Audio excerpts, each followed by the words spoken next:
and proud. We're off to a good start this morning. But will it last? Will you remember to eat the right way?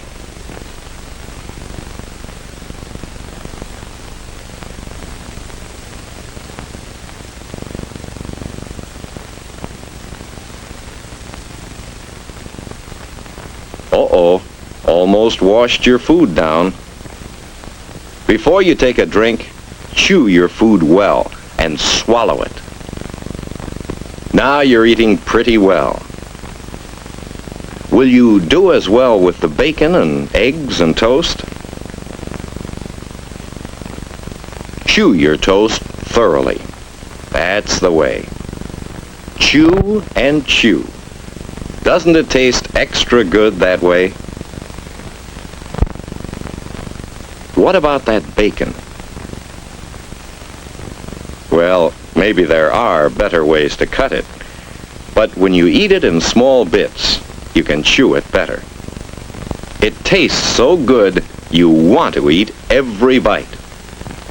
Breakfast is more fun this way, isn't it? Well, Bill, plenty of time to get to school today. And in class, studying seems easier. What? 11 o'clock? Usually you're mighty hungry by this time. Today you feel fine. Lunchtime is another time to practice good eating habits. Eat slowly and chew thoroughly. Finish all your food.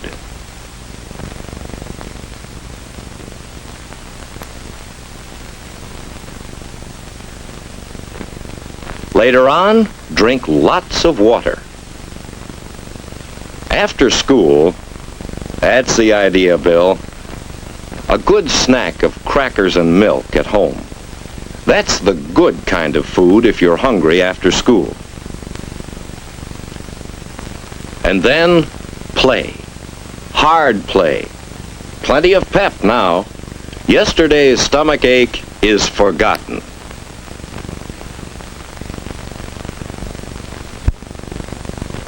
At supper time, you're hungry again. Everything tastes good, and you're eating well. See what good eating habits can do for you? Looking for seconds.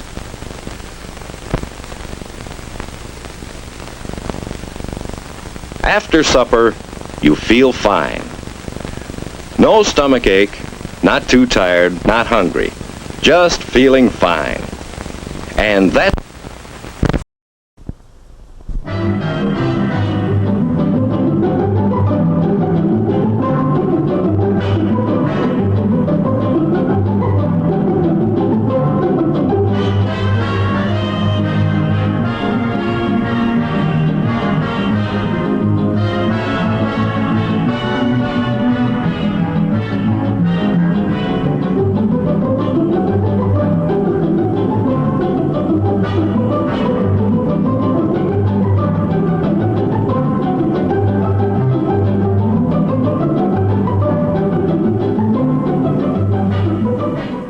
Let's bring our editorial microscope into focus on a very significant phenomenon: the middle-income consumer.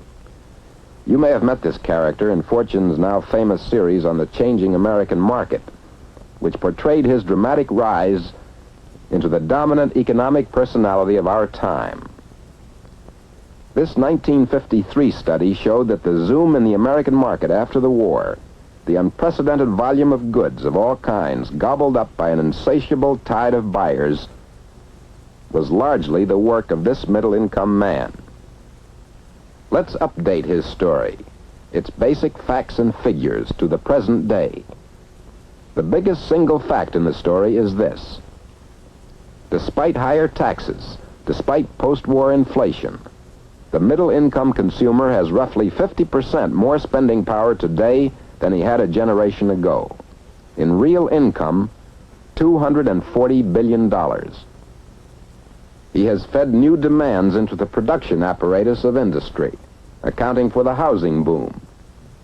appliance sales, the rush for prepared foods, even the once exclusive preserve of the exclusive rich.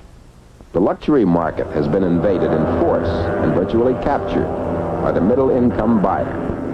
And this is only the seagoing phase of a campaign that has succeeded in changing the entire shape of the luxury market. How did it happen? Through a revolutionary change in the way U.S. income is distributed. In 1947, 27% of the population was in the middle income range, earning between $4,000 and $7,500 a year. In all, there were almost 13 million families in this bracket. By 1953, as Fortune told us, 5 million more families moved into this income category. Today, more than 1 million more families have promoted themselves to middle incomes. In terms of dollars, the families in this bracket now receive more than 42% of all income, real income. And their spending is just as real. Food is now a $64.5 billion market, up 8% since 1953. Clothing sales, up 6% from 1953. Housing, for the 7th straight year, the industry has topped 1 million starts. Home goods, furniture, TV, electrical appliances and such, up 15% since 53. The family car, 7.5 million autos bought in 55. So far, demand has matched the incredible pace of American productivity, stride for stride. Let's look at the production story a moment. Over the past century, production per man-hour showed an average increase of 2% per year. These 2 percentage points, compounded annually, doubled production over the last generation, quadrupled it over the last 2 generations. They made America. But see what has happened since 1947. The yearly rate of increase has risen 50%, and the implications of that rise are truly staggering. If sustained, as it seems likely to be, it will remake America. Production per man-hour is slated to redouble by 1980. But this productive potential, if it is to translate itself into standard of living, has got to be sold, and in large measure, sold to him. Thus, marketing becomes the pivot on which our continued prosperity turns. Marketing must make the growing production mesh with the expanding market. This is where the challenge now lies. To meet that challenge, American business has taken a new look at its own attitude to marketing and advertising. Over the past 30 years, the ups and downs of advertising activity kept pace with the ups and downs of consumer spending. When sales rose, promotional activities rose. When sales dropped, advertising dropped. But in 1949, and again in 1953 and 54, there was a change. As the volume of sales slid down, advertisers countered by moving the volume of advertising steadily up. For the first time, advertising and selling were allowed to create sales, instead of sales creating advertising and selling. How come? That's the question we put to a group of manufacturers recently. Here are the answers. The vice president of a leading camera company said, "In 1954, our advertising appropriation increased approximately 20% over 1953, whereas sales showed no change. As a result, we were able not only to hold our own in the marketplace, but to stabilize our employment levels." The president of a top oil company told us, "Our plans call for a continuation of our present aggressive advertising and promotional efforts. We fully expect our competitors to do likewise." The president of the #1 beverage company said, "Businessmen today regard advertising as an investment rather than just a business expense." And the president of a leading tire and rubber company put it this way, "Advertising and other sales activities should not move up and down with minor changes in the total volume of business. They should maintain a steady pace geared to the overall growth trend." These statements represent a very real and important change in business thinking. The feeling is abroad that aggressive advertising and marketing, while they may not prevent short cyclical downturns in the economy, nevertheless will have a strong stabilizing effect over the long haul. This is exactly what happened when 1955 moved far ahead of the 1953-54 dip. The basic reasons for the new outlook are, first, a new confidence in the ability of government to help maintain economic stability. Businessmen now recognize that government is better equipped and better able to help check an inflationary or deflationary cycle.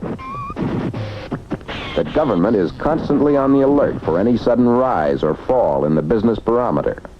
Second, and far more important, is the growing awareness of business leaders that the number one job of industry today is distribution. Moving the goods into the hands of consumers. Matching desires with income, prices with costs, consumption with production. This is the function of marketing. And marketing, as management now realizes, consists of all company operations, except only physical production. All the services that help move the product to the buyer. Marketing research, product designing, product testing, product servicing, merchandising, packaging, pricing, physical handling, storage and transportation, credit and financing, accounting and billing, sales organization, sales force, sales outlets, retail selling, advertising, public relations. Where's the kitchen sink? Well, if you happen to manufacture kitchen sinks, there it is, right on top.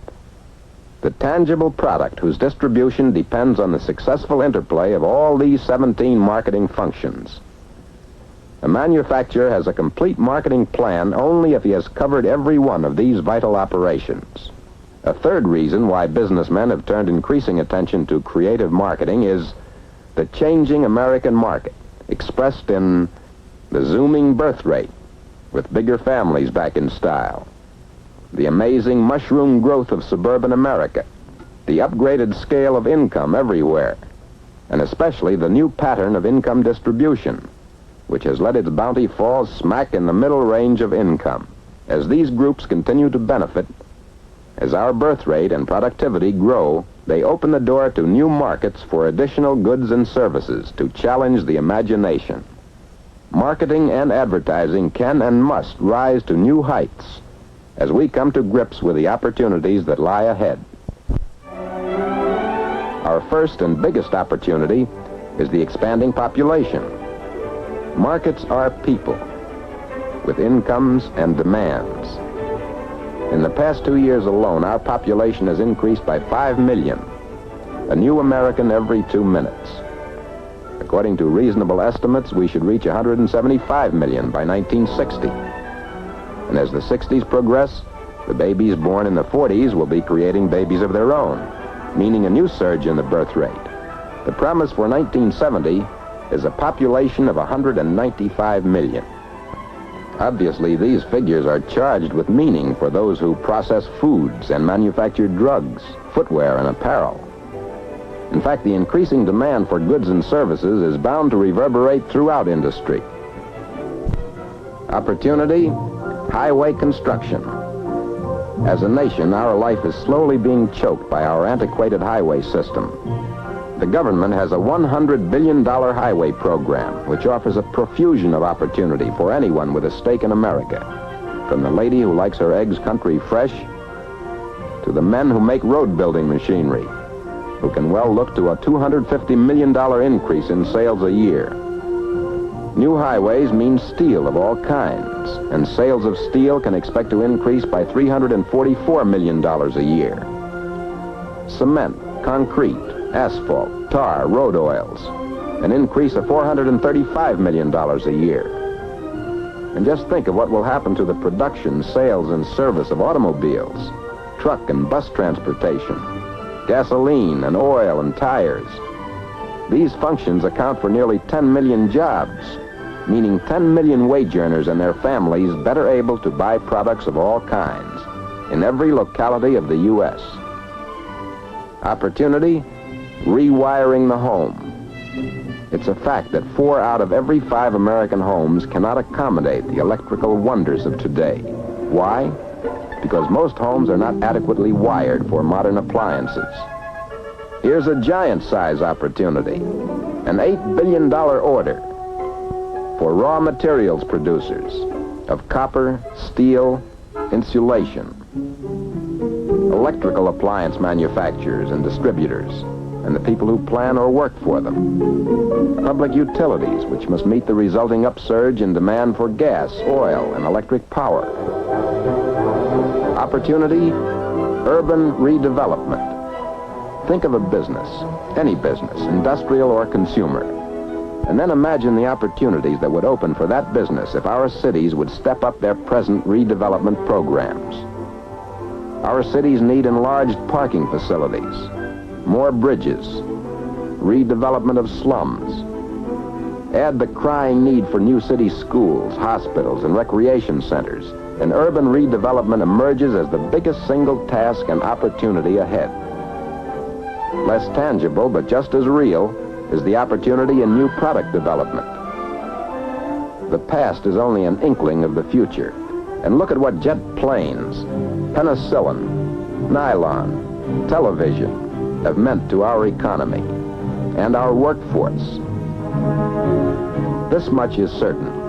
10 years from now, a good part of our workforce will be making products as yet unknown or now incubating in laboratories. A recent statement by a giant electrical company, referring especially to electronic and atomic energy, summed up the near future in these words: "The fields are so promising that we expect to produce more in the next 10 years than in all of the previous 75 years of our existence." Opportunity, the suburbs. 1/5 of America, over 32 million people, now live in the suburbs, and 1.25 million more are moving in each year.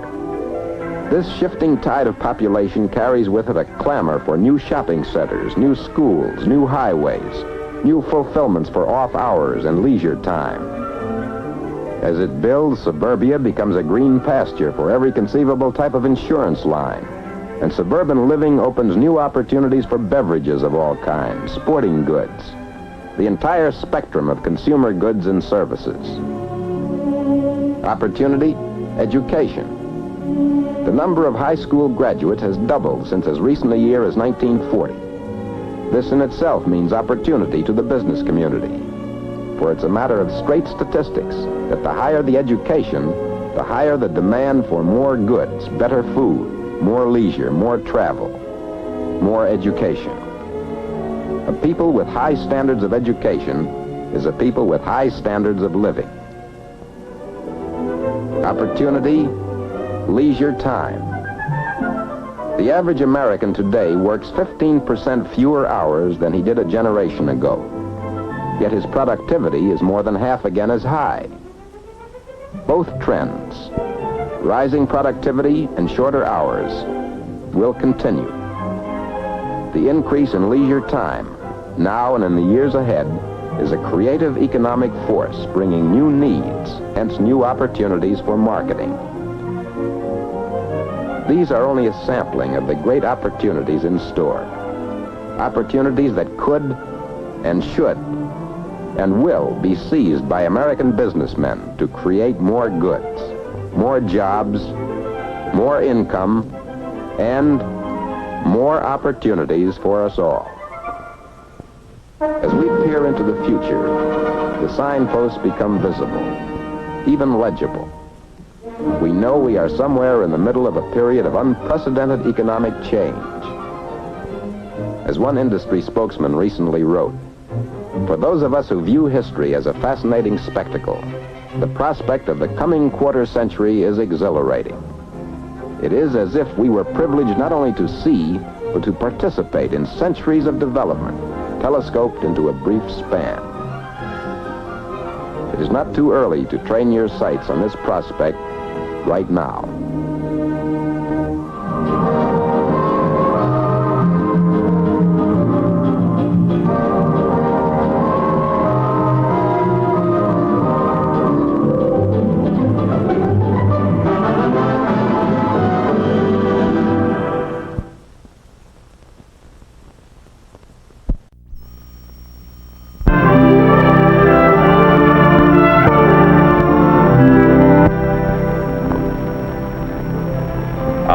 story begins, he is headed for the old fishing hole. Uh-oh. Too bad. Freddie had helped his mother make soft soap to sell to their friends and neighbors. Shucks, if I didn't have to work. Think of all the fun I could be having.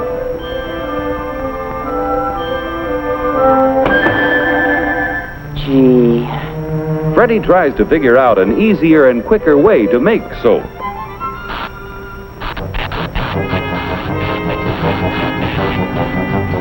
He goes to work to make his dreams of fun come true.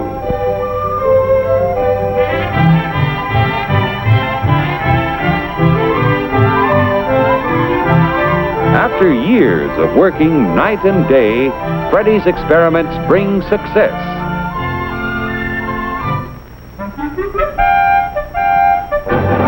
Soap in cakes. Pretty soon, word gets around to the housewives who want shorter, easier wash days and cleaner clothes. Freddie's soap is just what they need.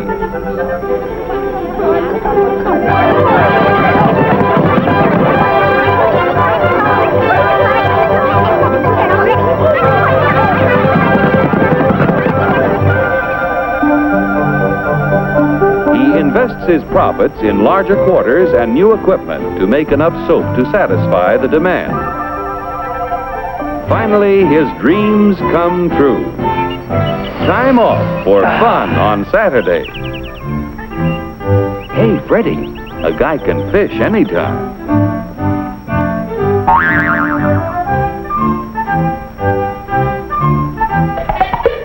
At 23 Skidoo. Goodbye, Freddie. Hopelessly in love, he wants to make good in a big way. So, back to work.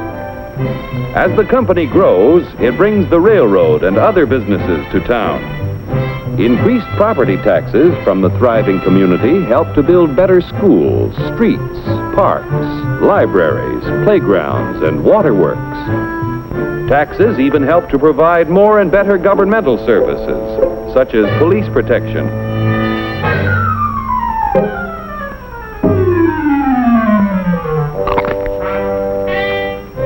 Before long, Freddie becomes a successful businessman. And, incidentally, a successful husband and father. Fudsy's expanding company creates all kinds of jobs that never existed before.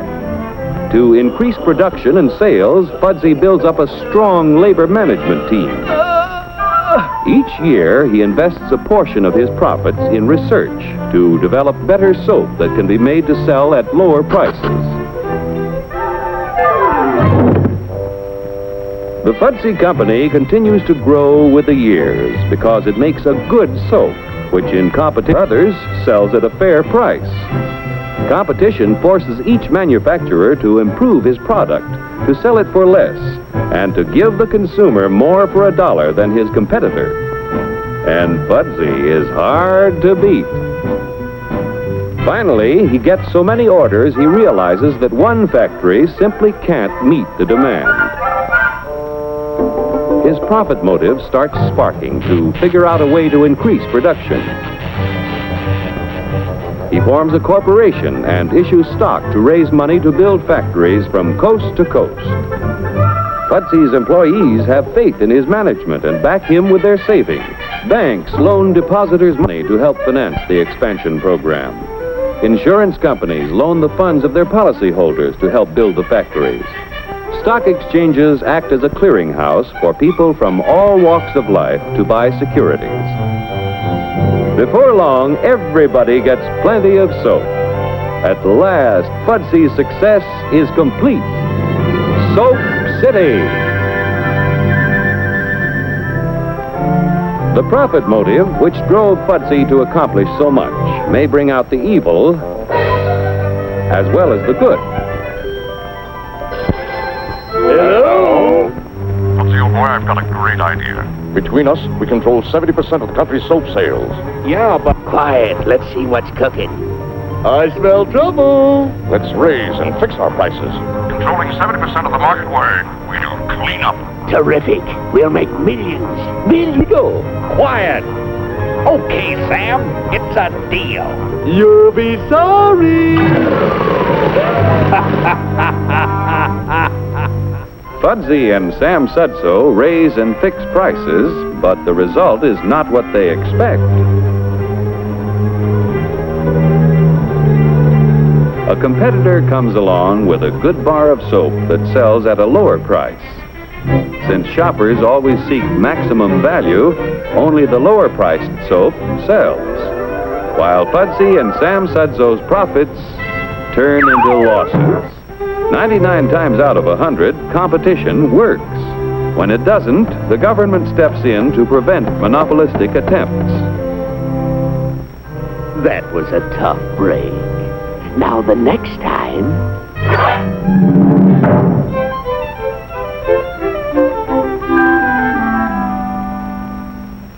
Only a business operating at a steady profit can give its workers security and employee benefits. Operating at a profit, a business can provide the employee with comfortable, colorful working conditions, high wages, and steady employment, first aid and health protection, accident and life insurance, time off for vacations. The employee working for a profitable business can maintain a savings account, own his own home, and have plenty of leisure to enjoy the peace and quiet of family life. When investors receive fair dividends, they are eager to supply industry with a steady flow of capital to create new tools and plants, which in turn create new jobs. With business prosperous and employment high, the farmer has a ready and profitable market for the sale of his produce. When businesses all over the country operate at a steady profit, our economic health is tops. Billions in taxes paid out of profits flow into local, state, and governments. The profit motive has been the driving force back of the growth of American industry. The American system of free enterprise will give the young people of today the freedom of opportunity to develop ideas which will make a better way of life for the children of tomorrow.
We are fighting today for security, for progress, and for peace.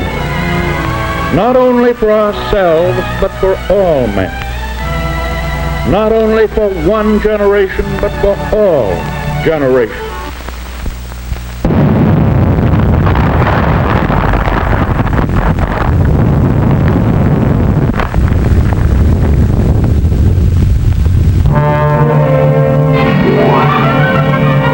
When reconversion got underway, pay envelopes were thinner.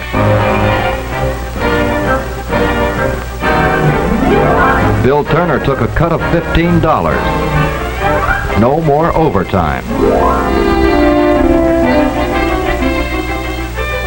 Take-home pay was cut, but the rent wasn't.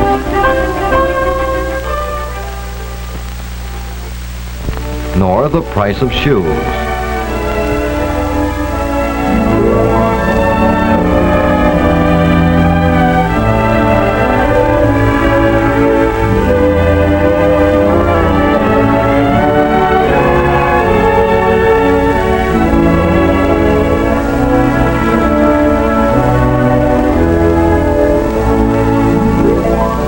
Nor the price of food.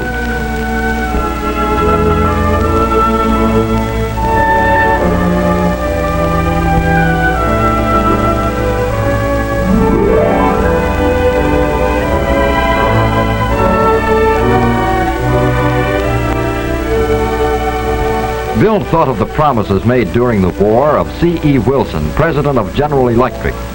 After the war is won, take-home pay on a 40-hour-a-week basis must eventually represent the higher levels of pay that now prevail. No, things weren't what Bill had hoped for. Roosevelt was gone, and his enemies were on hand to claim the victory. Pay cuts at home, oppression abroad. Bill didn't like it.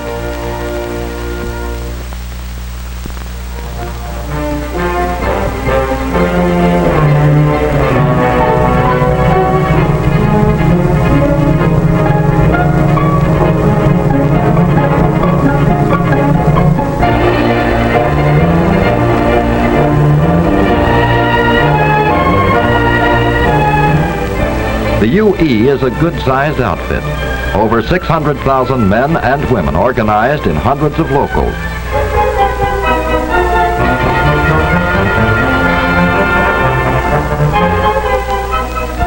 In Bill's local, the cut in take-home pay was on everybody's mind. Other locals felt the same way, and the union asked for an increase of $2 a day. The companies claimed they were unable to pay it unless price ceilings were hoisted. But UE had the facts. Let's take a look at a refrigerator that retailed at $169 in 1939. Here's where the money went. Raw materials and depreciation.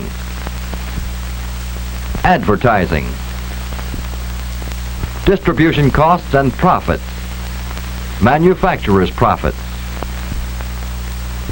Against all this are the production labor costs, $17.40.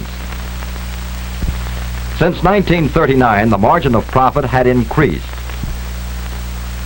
OPA granted an increase of $7.77. The workers were producing more per hour and saving the company an estimated $3.66 per refrigerator. The UE demand of $2 a day would only mean $4.35 more in labor costs. Even with this increase, the Federal Trade Commission estimated that in the first year of full production, profits on refrigerators would be nearly $7 million more than in 1939. Furthermore, the companies were in possession of tremendous wartime profits. No, prices did not have to go up, except for the greed of the companies. Another company propaganda angle was that wage increases would cause inflation because the workers, with their war bonds, would have too much money. Here again, UE had the facts. A government survey tells the truth about which families have what savings.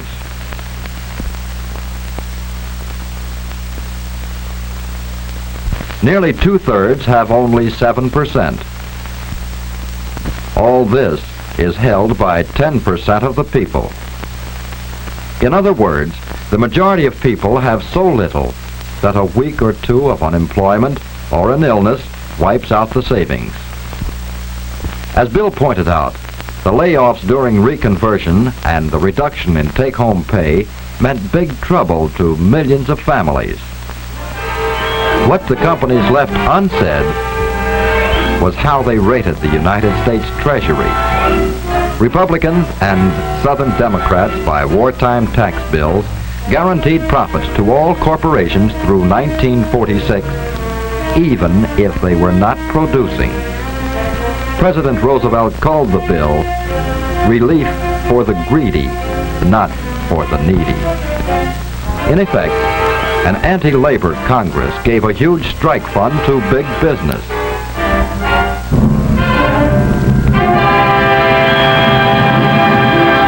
No wonder UE President Fitzgerald had to report no progress on his wage negotiations. The electrical manufacturers have refused to bargain in good faith. In other basic industries too, such as auto and steel, the employers are tough and unreasonable. As Phil Murray says, there is a conspiracy by big business against American democracy. To understand this conspiracy, we must remember what happened after World War I in 1919. At that time, to meet the high cost of living, labor unions asked for wage increases. The answer was a lesson.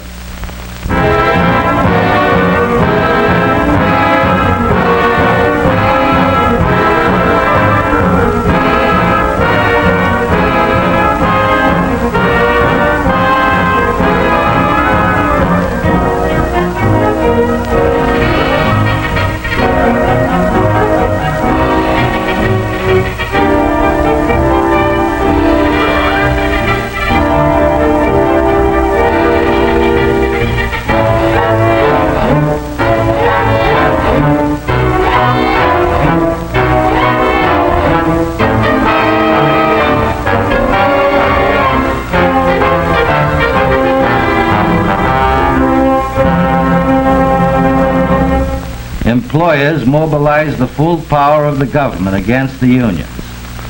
Attorney General A. Mitchell Palmer said he was after communists. Under cover of red baiting, he and the employers crippled the trade unions. In 2 years, 1/3 of the membership was lost. Big business was in control. It ran the government. It brought us to 1929.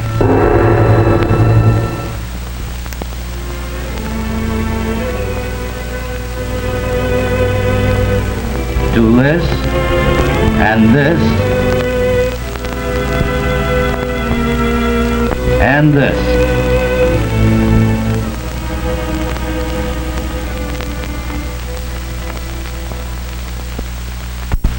They want no get-rich-quick era of bogus prosperity, which will end for them in selling apples on a street corner. Roosevelt is dead and a reactionary Congress has taken over. Big business thinks it can repeat 1919. We in the CIO want industrial peace. But if big business wants to take America for a ride again, we intend to fight.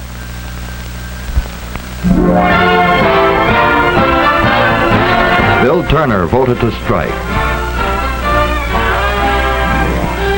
One of the ballots that rolled up a majority of 83% in favor of action. The locals voted to fight for food and clothing and rent against the company's drive for undue profits and fatter dividends. The company's greed can only be realized by knowing all the facts about them. Here's what Bill and the UE were up against. The plant where Bill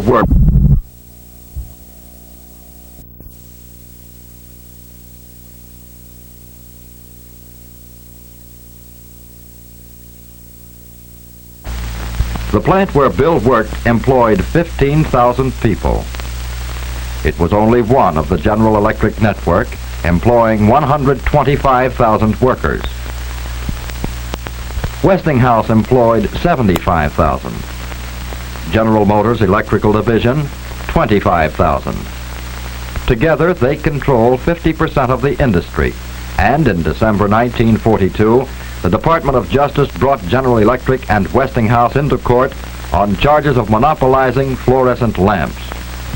Also in 1942, a grand jury slapped General Electric with a criminal indictment, charging that General Electric, along with other companies, did unlawfully, willfully, and feloniously conspire, combine, confederate, and agree together to defraud the United States by making collusive, fraudulent, identical, and non-competitive bids at unreasonably high prices.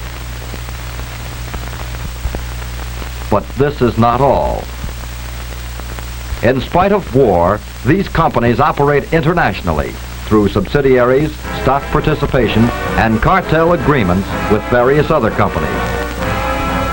IG Farben Industrie, Allgemeine Elektrizität Gesellschaft, Siemens Schuckert-Burka, Siemens Halske, Opel, Fried Group Antigesellschaft, Tokyo Shibaura, Mitsubishi Electrical Engineering Company, Westinghouse Electric Company of Japan, Compagnia Generale di Elettricità, Magrini Società Anonima, and many more all over the world. Internationally, as well as nationally, profit, big profit, is the battle cry. A General Electric Krupp agreement sent the price of tungsten carbide from $50 a pound to $453 a pound. This monopoly price kept production low. The United States government cracked down with a criminal indictment. But the damage had been done. Tungsten carbide was one of the great bottlenecks in war production.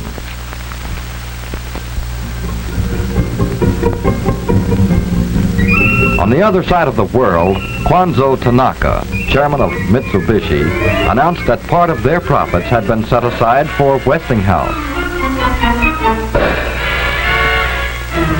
Where did this money come from?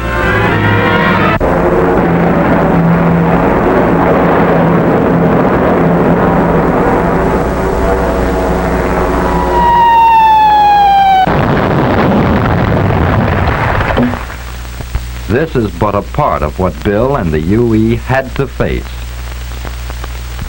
These companies have powerful connections in other industries which were also fighting the labor movement. The nature and power of these connections staggers the imagination. Take General Electric, for example. Its total assets are $543 million, over $500 million. That's a lot of money. Yes, General Electric is a big company. Yet here it is in scale as one of 13 industrial companies, including U.S. Steel, which are controlled by the J.P. Morgan interests. Plus 12 utility companies, including American Telephone and Telegraph. Plus 8 railroads. Plus 3 major banks. Morgan interests control a total of $31 billion through these companies alone. $31 billion. It's so much money, it's impossible to think of it. Suppose it was laid out in $100 bills.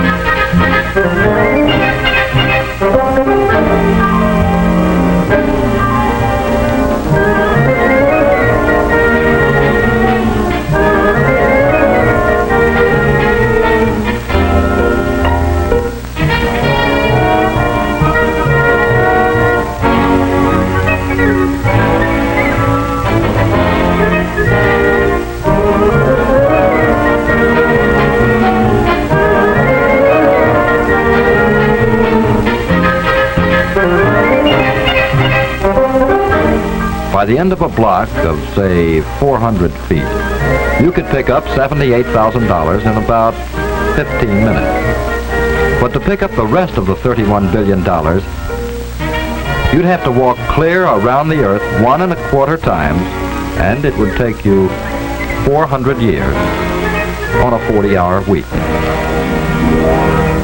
Yes, the Morgan Group is powerful. It took the power of the United States government even to find out these facts. And since our taxes paid for this investigation, let's get our money's worth.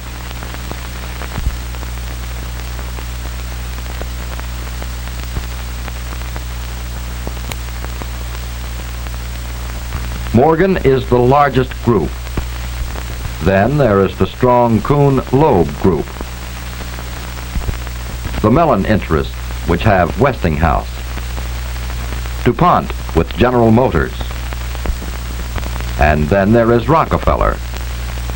And 3 other groups, making up a grand total of some $82 billion assets in 1945, exclusive of government-owned plants, which they are now busy buying up cheap.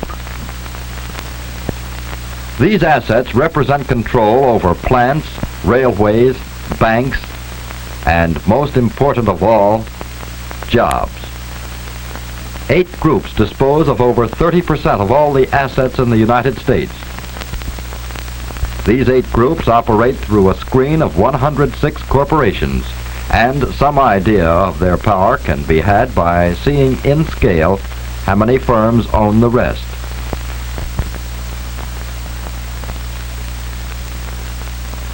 These 250,000 corporations exclude the million-odd small businesses in America. 8 groups control the American economy not only because of their concentration of wealth, but through their strategic ownership of basic industries.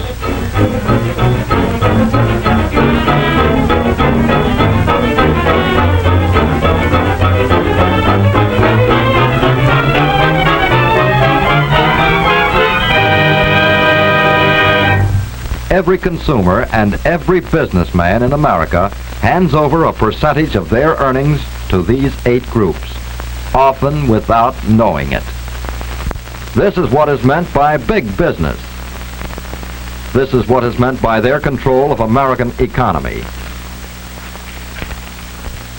Big business is international. There were similar groups in Germany, Japan, Italy, England, France, Holland, Belgium, Spain, and smaller countries. Through colonial rule or subservient governments, they control raw materials and markets in most of the world. This is the big league in world business. Its name is imperialism.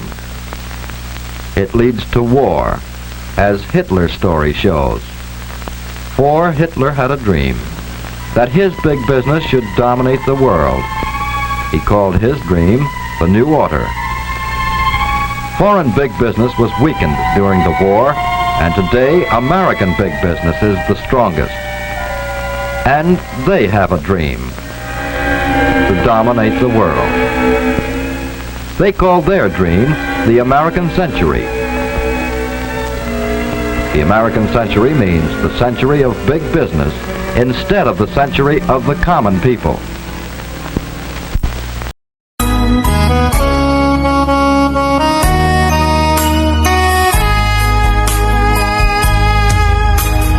滚滚红尘中，谢谢你曾陪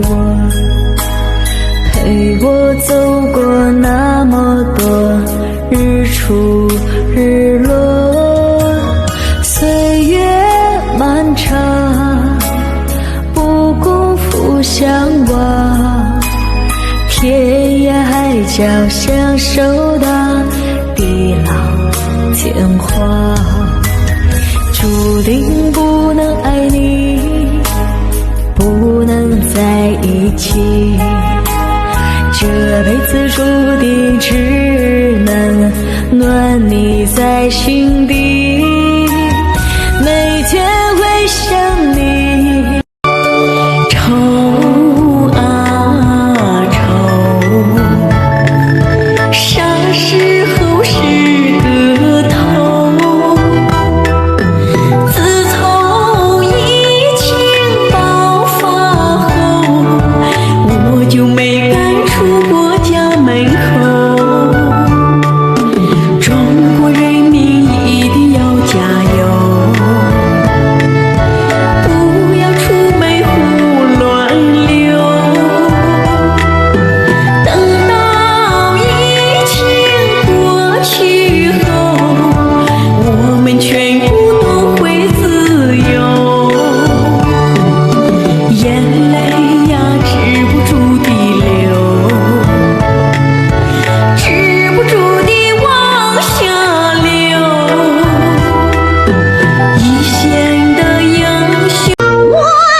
年的英雄梦，日走天真和无畏。爱过谁，恨过谁，我们错过谁和谁？岁月犹如东流水，谁怒骂？谁不悔？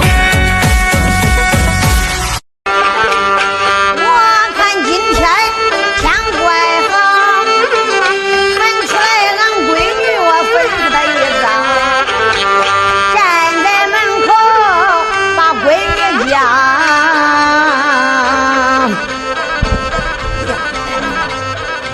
耶，闺女，你，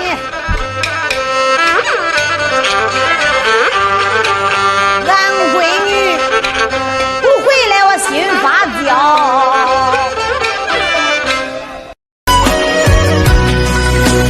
明媚春光去又来，桃花明年开。满山桃花满山爱，3月江南如画来。拉着哥哥的手，今天你要远走。妹妹，我的心里真的好难受，看着你远走，妹妹我泪儿流，难舍难离，不愿让你走。这妹妹的袖，今天你要远走。哥哥，我的心里添了忧愁。放开你的手，送我到村口。难舍难离，思念在心头。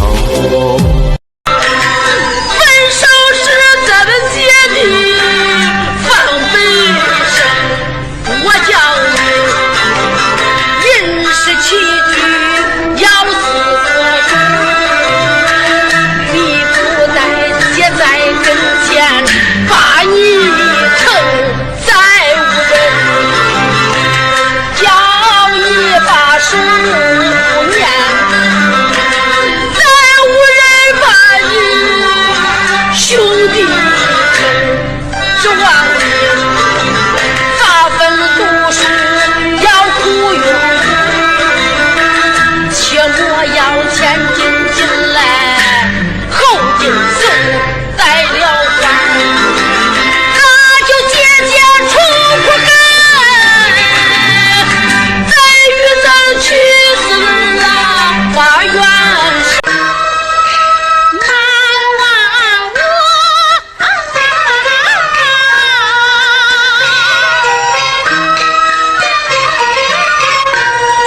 一日里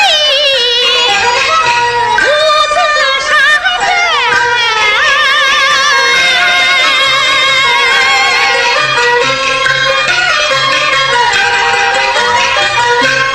咱唱上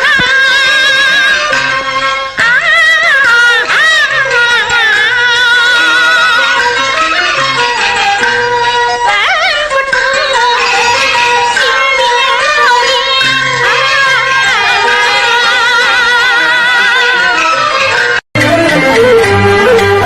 心清晨起来吃糕点，别看那里面那大鸡蛋，到此晚上比较闲，家常便饭随便你点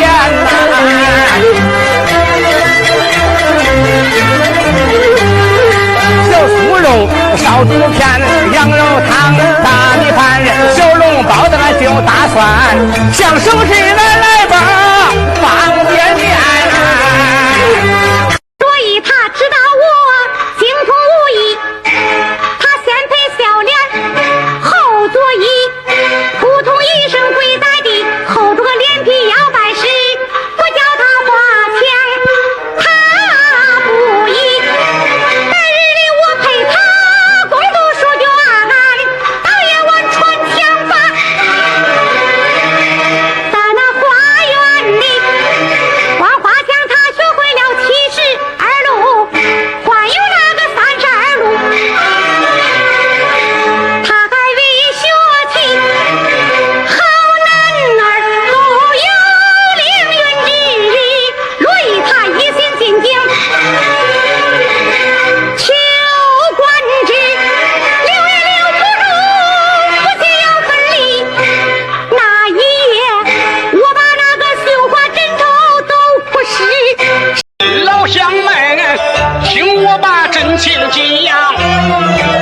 我与恁一情防空说端详，别想着出门去有关，怕的是病毒感染遭祸殃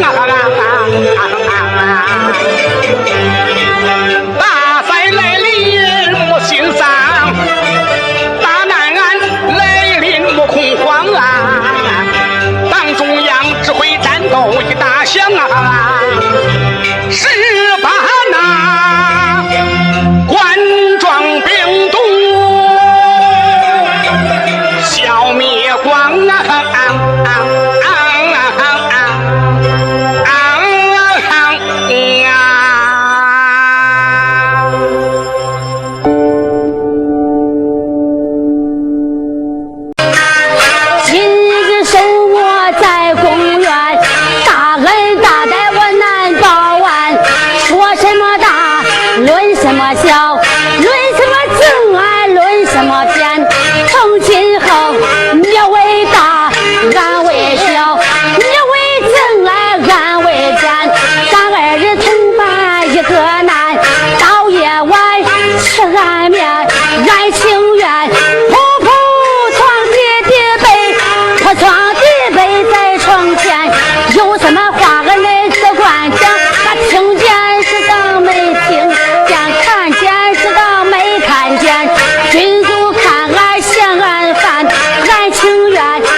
到后来成真理，张爱姐在此绣房把花绣，我在此南学以内把书写，后来俺二人都长大，过来过去不变。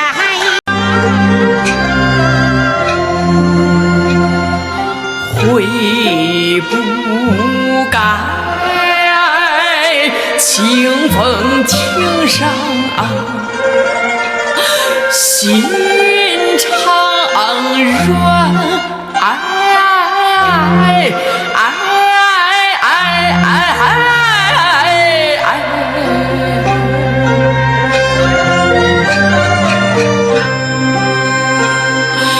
悔不该清风庭上又让他母子来团圆，倘若还是跟着咱